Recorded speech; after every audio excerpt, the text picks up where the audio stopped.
Saudara-saudari, anak-anak yang terkasih, Paus Fransiskus pernah menyampaikan homili kaitannya dengan sabda bahagia. Paus merefleksikan sabda bahagia, lalu kemudian menyampaikan pesannya. Menurut Paus Fransiskus, sabda bahagia itu sebagai program, sebagai kartu identitas seorang Kristiani. Kalau bicara kartu identitas seorang Kristiani, kita mengenal KTP kalau di kita. Seperti apa kartu identitas seorang Kristiani yang isi sabda bahagia.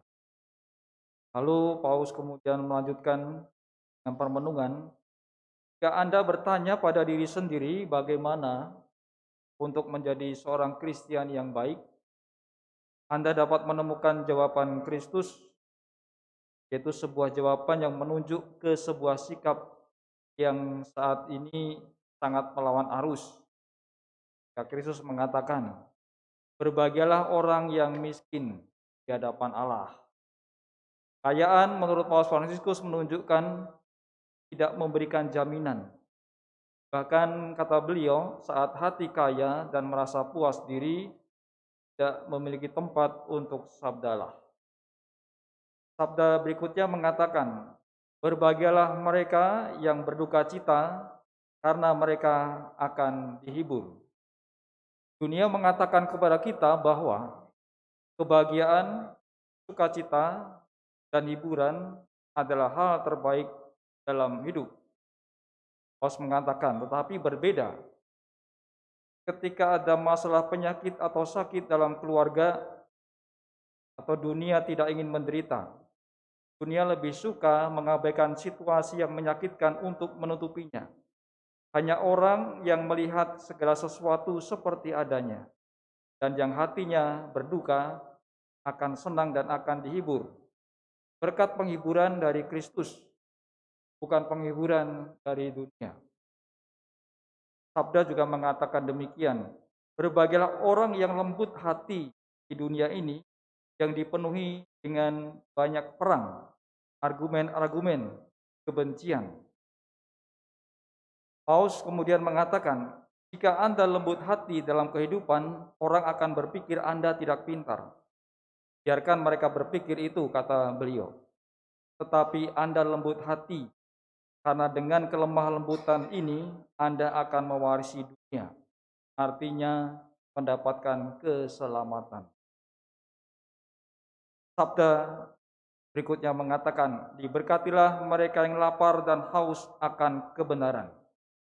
Paus melihat bahwa di dunia ini banyak hal dilihat dari sisi bisnis, dari sisi untung dan rugi.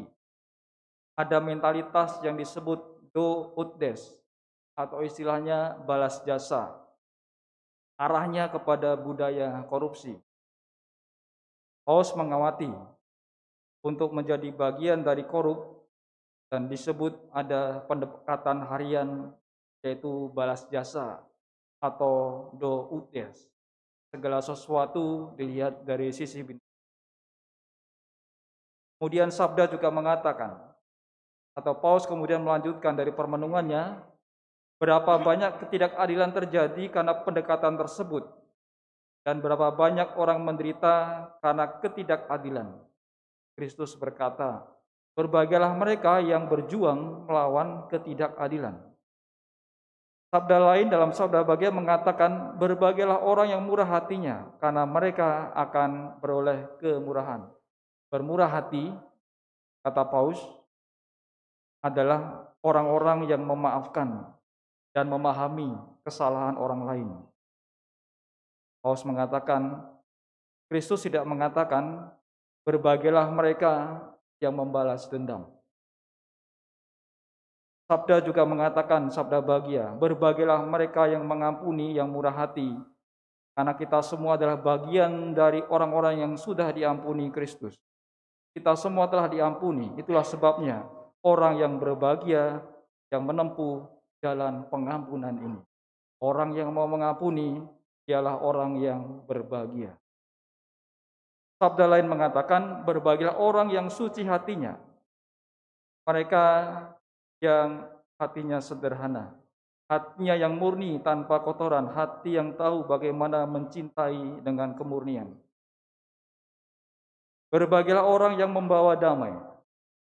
Tapi sangat umum di antara kita untuk menjadi pembuat kekacauan, kegelisahan, kebingungan, peperangan, atau pelaku-pelaku kesalahpahaman. Dalam istilah zaman sekarang disebut dengan hoax. Orang-orang yang bergosip yang tidak membuat perdamaian adalah musuh perdamaian. Mereka tidak diberkati. Sabda mengatakan pula, berbahagialah mereka yang dianiaya oleh karena kebenaran. Paulus Franciscus mengatakan, banyak orang telah dianiaya dan terus dianiaya hanya karena telah berjuang untuk keadilan. Dan mengingat sabda bahagia, Paulus mengatakan bahwa mereka mewakili sebuah program untuk hidup yang ditawarkan kepada kita oleh Kristus. Begitu sederhana namun begitu sulit. Lalu Paulus berkata pula, jika kita mencari lagi, Kristus memberi kita petunjuk lain seperti yang tertulis dalam Injil Matius bab 25. Sebab ketika aku lapar, kamu memberi aku makan, ketika aku haus, kamu memberi aku minum, ketika aku sakit, kamu melawat aku, ketika aku dalam penjara, kamu mengunjungi aku. Dengan dua hal ini, yaitu sabda bahagia dan Matius bab 25, orang dapat menjalani kehidupan Kristiani yang kudus. Lalu Paulus dalam penutupan homilinya mengatakan beberapa kata-kata sederhana namun praktis untuk semua. Karena Kristianitas adalah sebuah agama praktis, tidak hanya untuk dibayangkan, itu harus dipraktekkan. Maka saudari-saudara, sabda bahagia memang berisi ajaran Kristus, berisi kalimat-kalimat yang bermakna bagi kita, tetapi tidak sekedar kalimat-kalimat, tidak sekedar kita baca dan direnungkan, tetapi harus dilaksanakan, berusaha dipraktekkan. Bukan sekedar kalimat suci, tetapi itu berusaha untuk dilaksanakan secara nyata. Maka di bagian akhir Paulus juga mengatakan, jika Anda punya waktu di rumah, bacalah Injil Matius, bukalah Injil Matius bab 5, itu ada sabda bahagia, lalu kemudian juga buka bab 25, bacalah lebih dari satu kali, bacalah program untuk kekudusan ini. Semoga Tuhan memberi kita karunia untuk memahami pesannya. Kemuliaan kepada Bapa dan Putra dan Roh Kudus, seperti pada permulaan, sekarang, selalu, dan sepanjang segala abad. Amin.